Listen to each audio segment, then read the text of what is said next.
Assalamualaikum warahmatullahi wabarakatuh.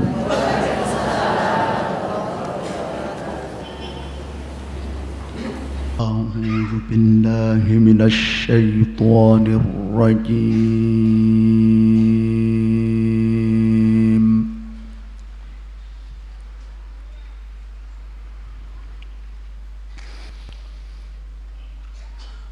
بسم الله الرحمن الرحيم.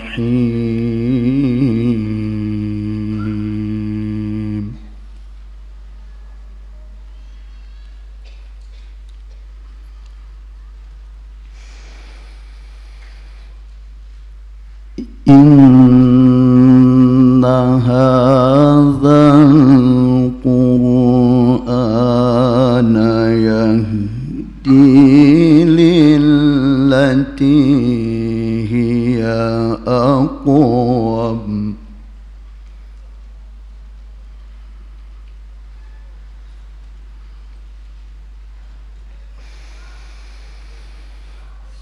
يهدي للتي هي أقوم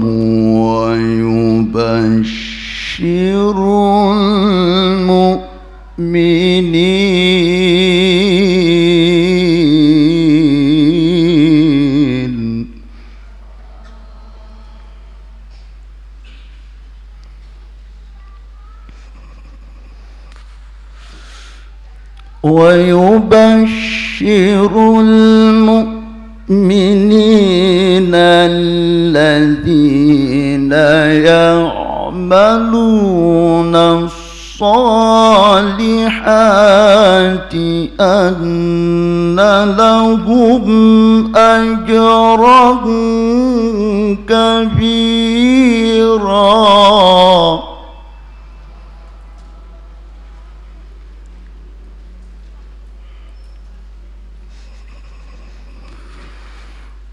وأن الذين لا يؤمنون بالآخرة أعتدنا لهم عذابا أليما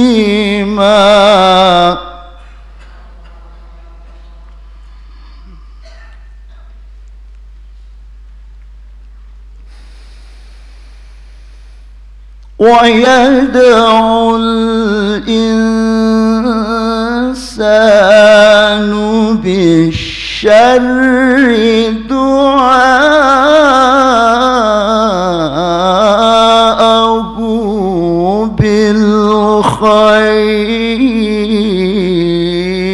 بالخير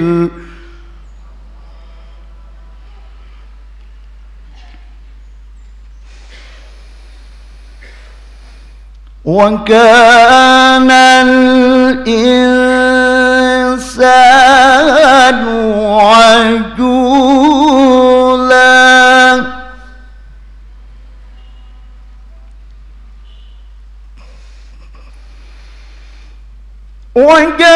وجعلنا الليل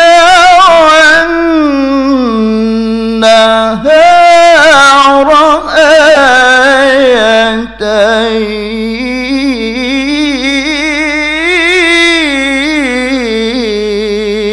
آيتين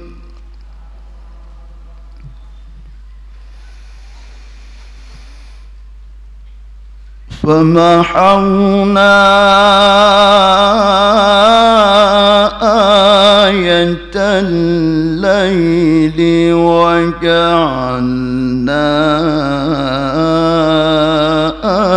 آية النهار مبصرة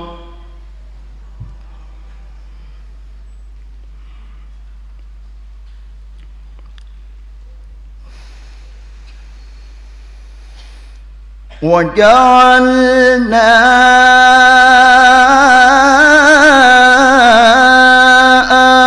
آية النهار مبصرة لتبتغوا فضلا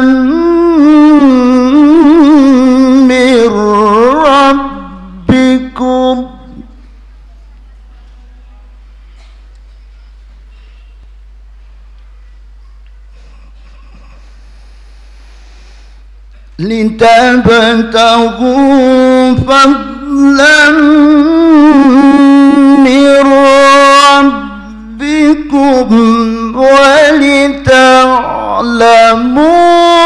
عدد السنين والحساب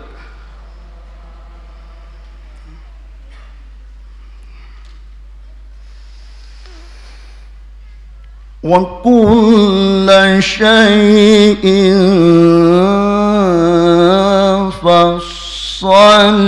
فصلناه تفصيلا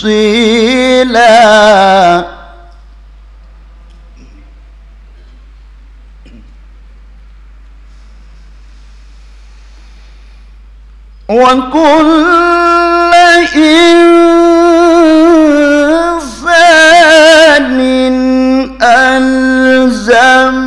ألزمناه طائره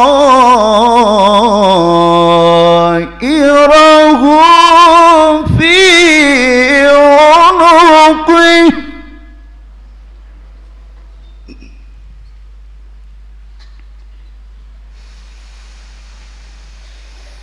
ونخرج له يوم القيامة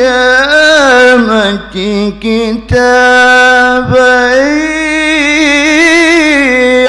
يلقاه منشورا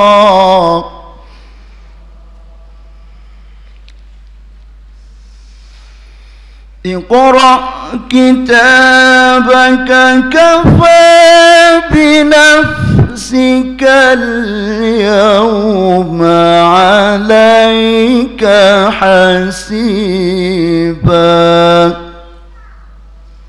صدق الله العظيم.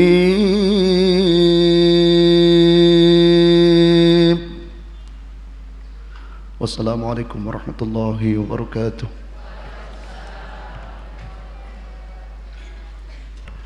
Jamaah sekalian, ada beberapa pengumuman. Panitia membuka kursus bahasa Arab bagi pemula. Bagi yang berminat bisa menghubungi panitia IKADI.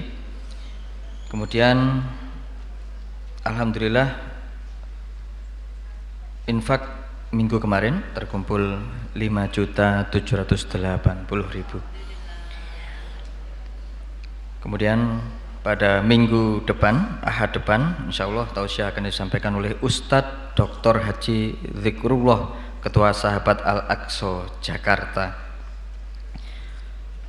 Terakhir, insya Allah nanti setelah acara, Bapak Ibu, setelah acara salam-salaman, akan kita rutinkan setiap Ahad pagi itu ada session dialog pada Ustadz yang membawakan tausiah. Setelah ditutup acara pengajian, apapun, materi apapun, masalah apapun bisa ditanyakan kepada Pak Ustadz. Terima kasih. Kemudian marilah kita dengarkan tausiah dari beliau, Dr. Haji Jalaluddin MA, dosen UIN Malang, yang akan membawakan tema Kaya Berkah dan Masuk Surga. Kepada beliau, Dr. Haji Jalaluddin MA, dipersilakan. Bismillahirrahmanirrahim. Assalamualaikum warahmatullahi wabarakatuh.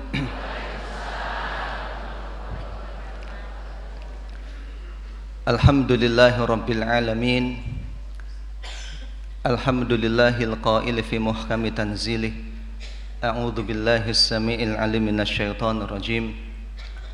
Iqra' kitabaka kafa bi nafsika al-yawma 'alaika hasiba. Asyhadu an la ilaha illallah wahdahu la syarikalah wa asyhadu anna Muhammadan abduhu wa rasuluh. Allahumma salli wa sallim ala sayyidina Muhammad wa ala alihi wa ashabihi wa man tabi'ahum bi ihsanin ila yaumiddin. Faya ikhwatal iman usikum wa nafsi bi taqwallah. Faqala ta'ala fi kitabihil karim, ya ayyuhalladzina amanu taqullaha haqqa tuqatih wa la tamutunna illa wa antum muslimun. Bapak-bapak, ibu-ibu yang dirahmati Allah Subhanahu wa taala, kita berdoa semoga pertemuan kita barokah. Semoga Allah Subhanahu wa taala memberikan kemudahan kepada kita semua. Keluarga kita berkah, harta kita berkah, rumah tangga kita berkah, dan kita semua dimasukkan oleh Allah Subhanahu wa taala dalam surganya. Ditambah satu lagi, semoga hutangnya cepat lunas. Ya. Lebih keras aminnya, Bu, ya. Masya Allah. Kelihatan kalau banyak hutangnya ini. Bapak-bapak, ibu-ibu yang dirahmati Allah Subhanahu wa taala, yang ingin kaya angkat tangan. Yang ingin kaya angkat tangan. Ternyata tidak ada yang ingin. Mau kaya kok malu-malu. Yang ingin barokah angkat tangan. Yang ingin masuk surga angkat tangan. Alhamdulillah, semoga dimudahkan oleh Allah Subhanahu wa taala. Tetapi hadirin yang dirahmati Allah Subhanahu wa taala, kalau Bapak Ibu ingin kaya, ternyata kekayaan itu tidak menjamin kebahagiaan dan keberkahan. Nggih ya? Ada yang berani jamin bahwa kalau kaya pasti bahagia dan pasti barokah? Tidak, bahwa kekayaan masyarakat muslimin tidak menjamin kebahagiaan dan keberkahan, apalagi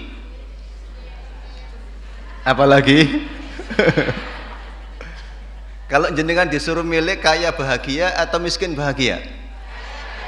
Kaya bahagia, pilihan yang cerdas. Ya. Masyarul muslimin, Bapak Ibu yang dirahmati Allah Subhanahu wa taala. Tetapi begini, ada hadis yang disampaikan oleh Rasulullah sallallahu alaihi wasallam. Hadis yang diriwayatkan oleh Imam Tirmidzi. Rasulullah bersabda, "Innamad dunya li arba'ati nafarin." Dunia itu dimiliki oleh 4 orang, atau bisa kita katakan hubungan manusia dengan kekayaan itu nanti mempeta manusia menjadi 4 kategori ini. Yang pertama, apa kata Nabi Muhammad sallallahu alaihi wasallam? Kata beliau, abdun razaqahullahu malan wa ilman. Orang yang diberi oleh Allah berupa rizki dan harta. Ya, diberi harta serta diberi ilmu. Abdun razaqahullahu malan wa ilman, orang yang diberi harta dan diberi ilmu. Fahuwa, kata Nabi, yattaqi fihi rabbahu wa yasilu fihi rahimahu wa ya'lamu lillahi fihi haqqan fahadha bi afdali al manazil. Orang yang diberi harta dan diberi ilmu ini kemudian dia bertakwa kepada Allah di dalam menikmati hartanya itu. Ini yang pertama. Kemudian waya silufihi rohimah, dengan harta itu dia menyambung kekerabatan. Kemudian dan dia tahu bahwa di dalam harta itu ada hak Allah Subhanahu wa taala. Ketika dia punya duit, dia kemudian hati-hati betul menggunakan harta dan kekayaannya itu. Kemudian dia juga rajin silaturahim meskipun kaya. Dan dia juga tahu bahwa Allah punya hak dengan harta dan kekayaan yang dimilikinya itu. Kalau tiba waktunya membayar zakat, ketika ada yang membutuhkan dia memberikan dan sebagainya. Dan yang pertama ini adalah, kata Rasulullah, bi afdalil manazil, peringkat yang paling utama, peringkat yang pertama.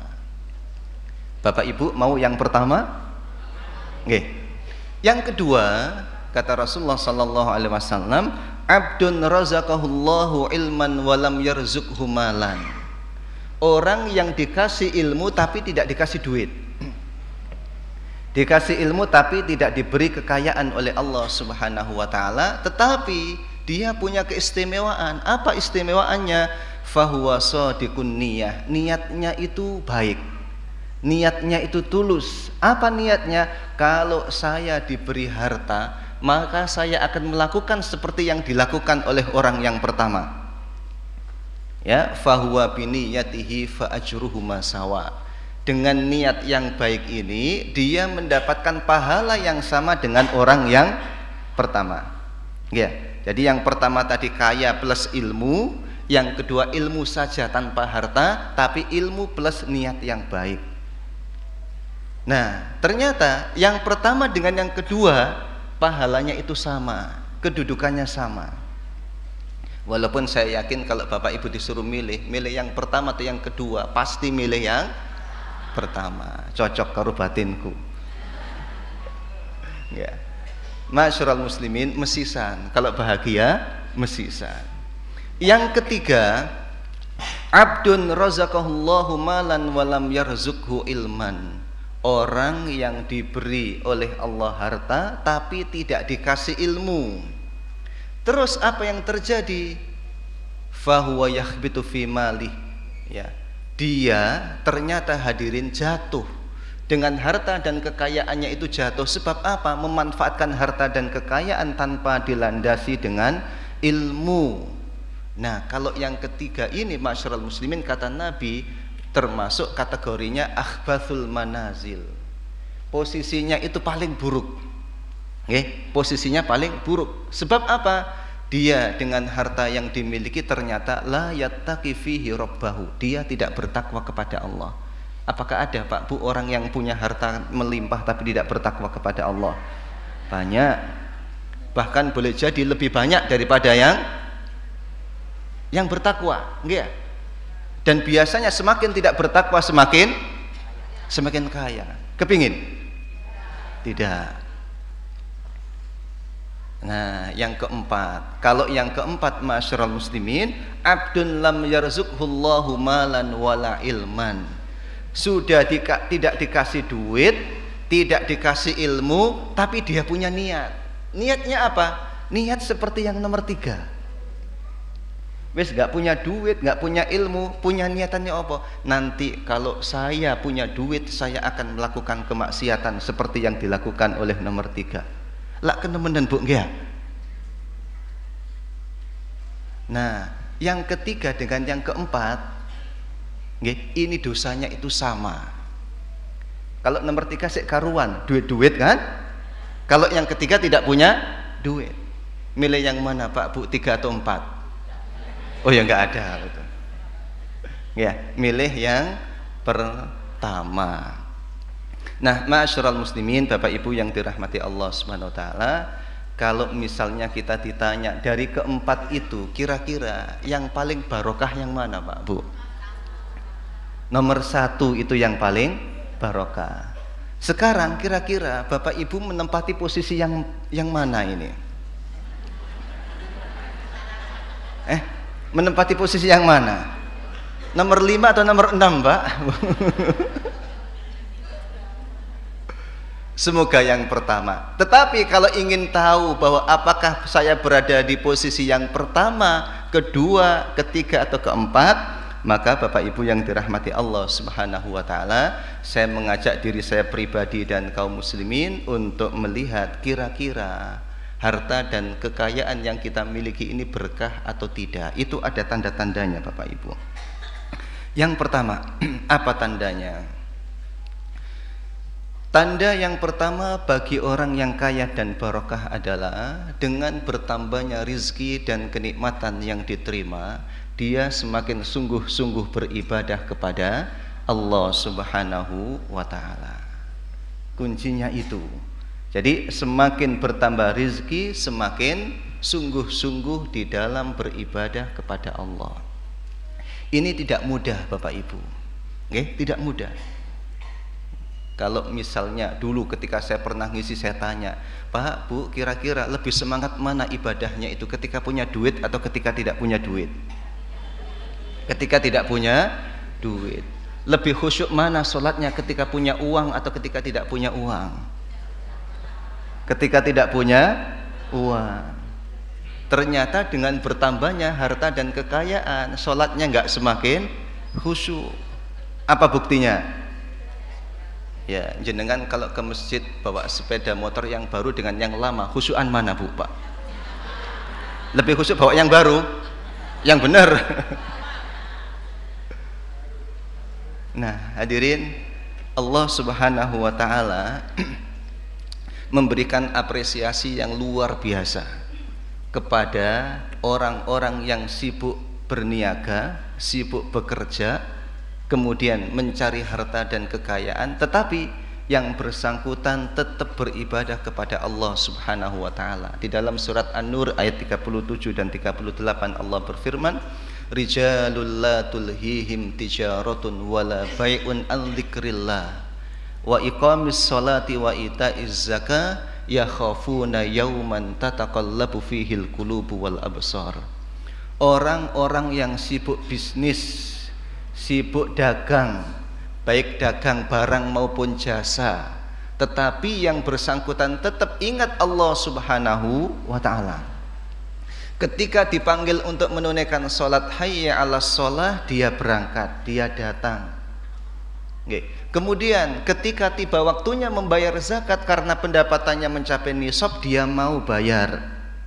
Nah, oleh Allah apa? Oleh Allah, ma'asyiral muslimin, liyajziyahumullahu ahsana ma amilu wa yazidahum min fadli.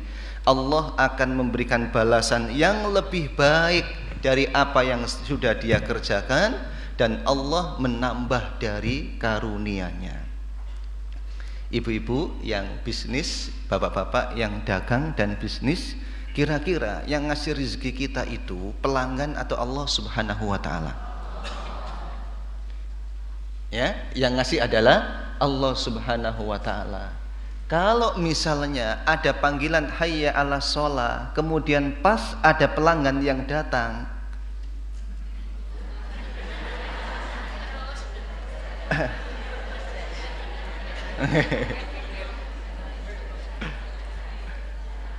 sampean piro tukune?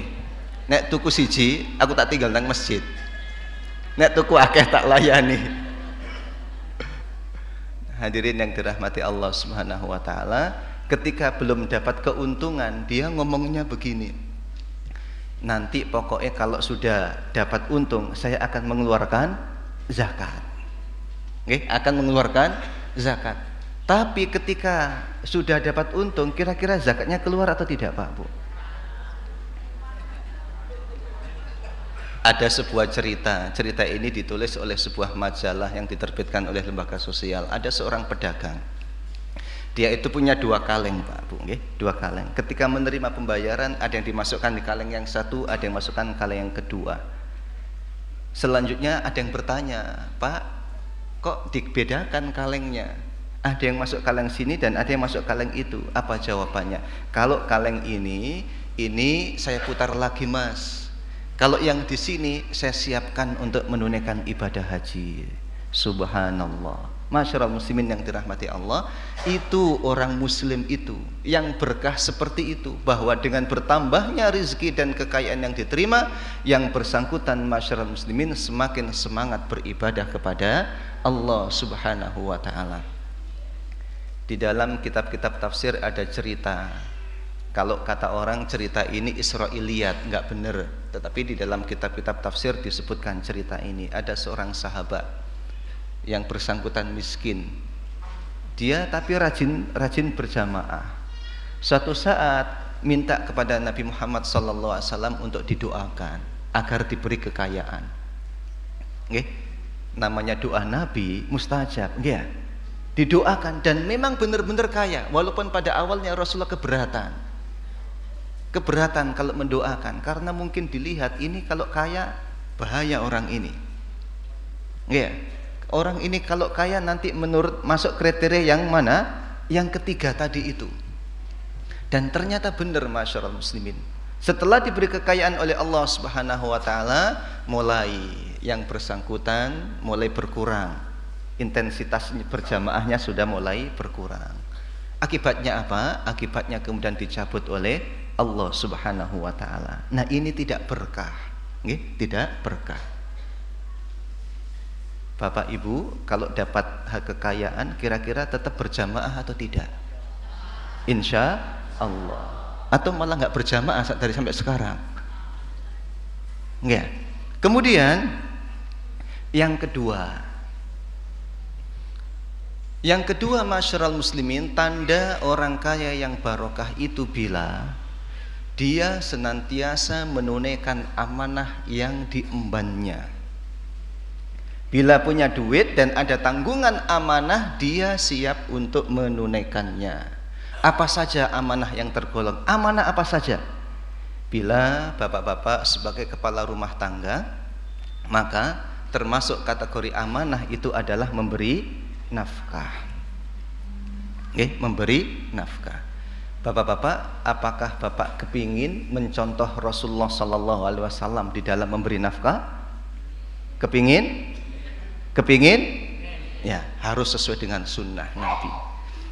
Ya, dalam hadis yang diriwayatkan oleh Imam Bukhari, ketika Nabi Muhammad Sallallahu Alaihi Wasallam berhasil mengusir Bani Nadir, harta dan kekayaan mereka menjadi harta rampasan perang.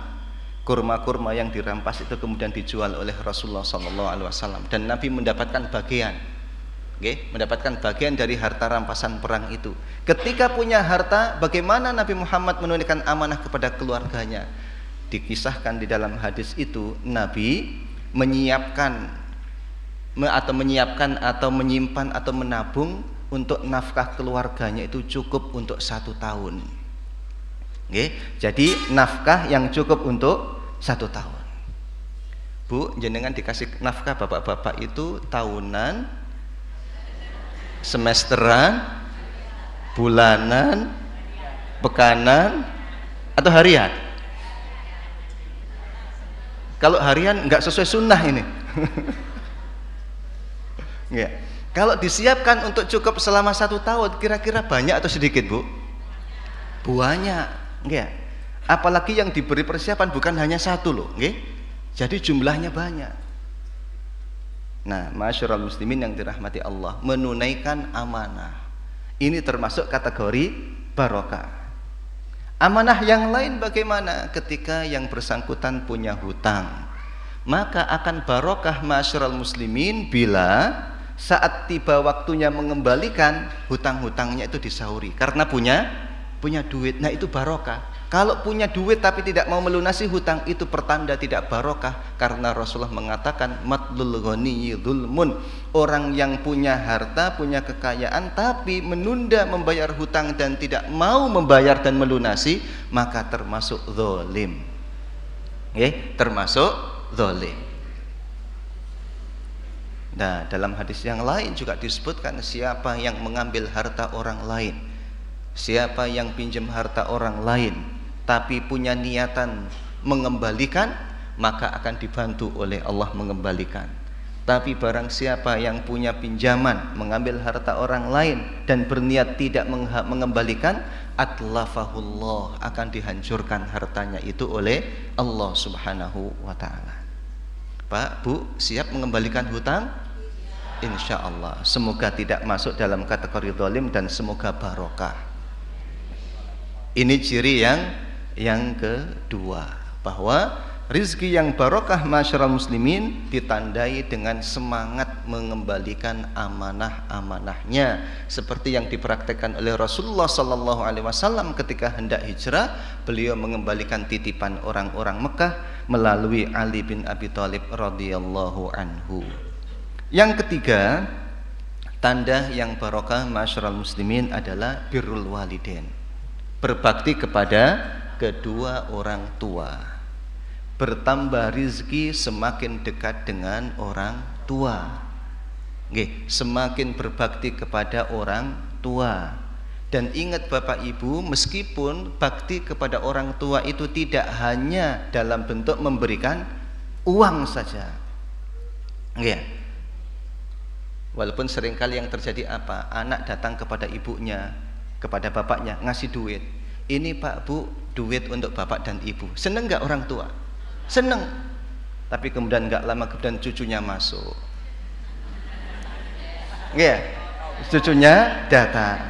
Setelah cucunya datang, uang tadi diapakan Pak Bu? Dikasihkan lagi kepada cucu-cucunya. Setelah cucunya pulang, ditanya sama bapak ibunya, dikasih apa sama Mbak? Kasih duit, ayo sini setoran. Lah balik lagi, ya. Tapi masyarul muslimin, ketika memberi kepada orang tua, itu sudah termasuk kategori barokah. Ada sebuah kisah nyata. Seorang ibu hadirin hidup bersama anaknya yang usianya masih kelas 6 SD saat itu. Suaminya meninggal, kemudian hidup berdua dengan anaknya. Setelah anaknya lulus sekolah, si ibu mengadakan tasyakuran, mengundang ke kerabat dan juga tetangga. Setelah selesai tasyakuran, ibu memanggil anaknya, "Nak, ibu berjanji, ibu akan kerja menjahit sampai kamu lulus kuliah." Si anak yang usia SD mendengar cerita seperti itu, janji seperti itu, langsung merangkul ibunya. Ibunya dirangkul kemudian mengatakan, "Wahai ibunda, kalau nanti ibu masuk surga, saya akan cerita kepada bapak di sana bahwa ibu sangat baik kepada saya." Nah, mulailah si ibu ini bekerja dengan menjahit, ya. Hari demi hari si ibu ini menekuni profesi menjahit ini. Satu saat ketika anak ini pulang kuliah, karena sudah masuk kuliah, melihat ibunya kecapean. Si anak kemudian mengatakan, "Sudahlah Bu, saya kuliahnya nggak usah masuk kelas reguler, saya masuk kelas ekstensi saja, akhir pekan saja agar saya bisa membantu ibu." Apa jawaban ibunya? "Tidak wahai anakku, kamu harus tetap sekuliah sampai kamu selesai dan ibu masih kuat kerja jahit." Akhirnya masyarul muslimin, si anak ini kemudian lulus kuliah dan diterima di tempat kerja. Ketika dia pulang kerja, mendapati si ibu sakit, dibawa ke rumah sakit, ya. Nah, saat anak ini mendapatkan gaji yang pertama, dia bertekad, dengan gaji yang pertama ini saya akan membahagiakan ibu, saya akan menemui ibu di rumah sakit dan saya akan bahagiakan dengan gaji ini. Sesampainya di rumah sakit, masyarul muslimin, beliau disambut oleh seorang suster. Ya, orang ini namanya Muhammad. "Wahai Pak Muhammad, Anda perlu bersabar karena ibunda sudah dipanggil oleh Allah Subhanahu wa taala." Ibu-ibu, bapak-bapak, seolah tidak ada artinya apa yang dipegang itu. Masih berharga seorang ibu daripada harta dan kekayaan yang di tangannya. Tapi dia kemudian boleh jadi terinspirasi dengan hadis yang diriwayatkan oleh Imam Bukhari dalam Al-Adabul Mufrad. Ada seseorang yang bertanya kepada Rasulullah, "Ya Rasulullah, ibuku wafat dan beliau tidak berwasiat apapun, apakah saya boleh bersedekah atas nama ibu saya?" Dijawab oleh Nabi, "Na'am, iya silahkan." Ini dipraktekkan. Muhammad kemudian bertekad, "Saya kalau mendapatkan rizki, saya akan sodakoh dan saya atasnamakan almarhumah ibu." Beliau akhirnya datang ke masjid menyumbang alat pendingin air, alat pendingin air. Datang ke masjid yang lain menyumbang yang sama. Terus banyak masjid disumbang, semuanya diatasnamakan ibunya. Satu saat Pak Muhammad ini sholat di masjid dekat rumahnya. Beliau melihat ada beberapa tukang yang masang alat pendingin air ini. Beliau merasa bersalah. Loh, siapa ya yang masang, yang nyumbang alat pendingin air ini? Saya keliling ke masjid mana-mana tapi tidak pernah menyumbang di masjid saya ini, dekat rumah saya ini. Beliau merasa bersalah. Tapi tidak lama kemudian, masyarul muslimin, datang imam dan mengucapkan salam serta mengucapkan terima kasih atas sumbangannya.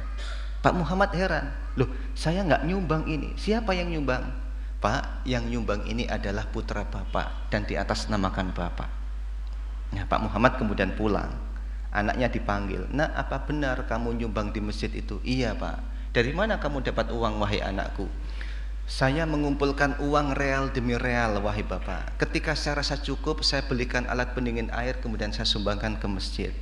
"Terus mengapa kamu atasnamakan Bapak?" Kata si anak, "Karena sejak kecil saya melihat Bapak menyumbang dari masjid ke masjid dan diatasnamakan nenek, maka saya menyumbang, saya atasnamakan Bapak." Barokah, barokah. Seorang anak dengan harta dan kekayaan yang dimilikinya, dia berbakti kepada orang tua meskipun orang tua sudah meninggal. Nah, masyarul muslimin yang dirahmati Allah, apakah ada anak yang mendapatkan kekayaan tapi tidak berbakti kepada orang tua? Banyak. Okay? Kisah yang paling terkenal itu kisah siapa, Pak Bu? Seorang anak dulunya miskin, kemudian dia merantau, sukses, tapi ketika sukses dia durhaka kepada, kisah siapa, Pak Bu? Maling kundang. Akibatnya nopo? Dikutuk oleh ibunya jadi. Yang salah siapa, Pak Bu? Yang salah ibunya. Kenapa kok nggak dikutuk jadi emas saja? Ya.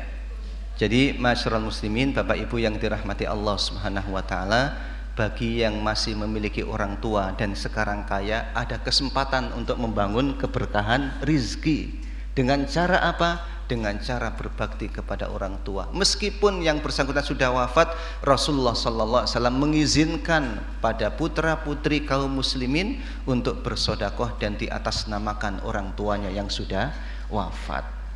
Sebagaimana kalian memperlakukan, maka begitulah kalian akan diperlakukan. Kama tadinu dudan. Sebagaimana kalian memperlakukan orang tua seperti itu, maka seperti itulah nanti anak-anak kita akan memperlakukan kita. Masyarul muslimin, mungkin Bapak Ibu pernah mendengar kisah ketika seorang orang tua, seorang anak, ya, yang bersangkutan keberatan untuk mengasuh dan hidup bersama orang tuanya. Orang tuanya diantarkan ke panti jompo, ya. Kemudian suatu saat orang ini yang juga punya anak nanya kepada anaknya. Nanya apa? Nanya nanti kalau sudah tua bapak ibunya mau diapakan? Apa jawaban si anak? Mau dibawa ke rumah panti jompo juga. Itu jawaban si anak. Kama tadinu tudan. Bagaimana kamu melakukan, maka seperti itulah akan diperlakukan. Nah, masyarul muslimin, bila ingin berkah, semakin bertambah rezeki yang kita miliki, maka semakin berbakti kepada kedua orang tua. Tanda yang keempat, masyarul muslimin, ciri harta yang barokah itu bila pemiliknya itu bisa mengatur konsumsi dengan baik. Apa hubungannya barokah dengan konsumsi? Dalam hadis yang diriwayatkan oleh Imam Muslim, masyarul muslimin, dikisahkan suatu saat annan Nabiyya sallallahu alaihi wasallam istadhafa kafiron. Nabi Muhammad menjamu seorang tamu. Tamu ini tamunya kafir, nggih, tamunya kafir. Meskipun si tamu ini kafir, masyarul muslimin, tapi Nabi Muhammad sallallahu alaihi wasallam tetap melayani dengan baik. Apa pelayanan yang diberikan oleh Nabi Muhammad? Si tamu ini disuguhi susu kambing. Nggih, disuguhi susu kambing. Disuguhi, dikasihkan gelas yang pertama, diminum habis. Dikasih lagi minuman gelas yang kedua, diminum habis. Dikasih lagi yang ketiga, diminum habis. Keempat habis, kelima habis, keenam habis, ketujuh habis.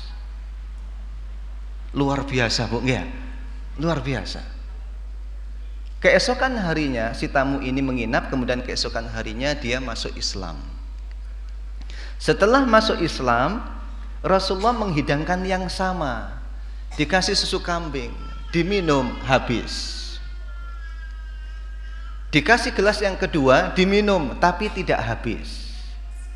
Nah, yang menarik itu adalah komentar Rasulullah sallallahu alaihi wasallam. Apa komentarnya? Kata beliau, innal mu'mina yashrabu fi ma'iyyin wahidin wal kafira yashrabu fi sab'ati am'a. Sesungguhnya orang mukmin itu minum dengan satu lambungnya, orang kafir minum dengan 7 lambungnya.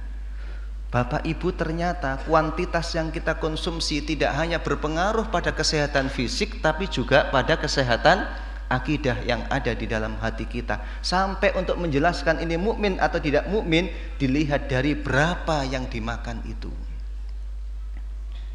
Ini saya tidak nyindir yang gemuk-gemuk loh ya. Ya. Walaupun biasanya yang kurus-kurus lebih banyak sebetulnya.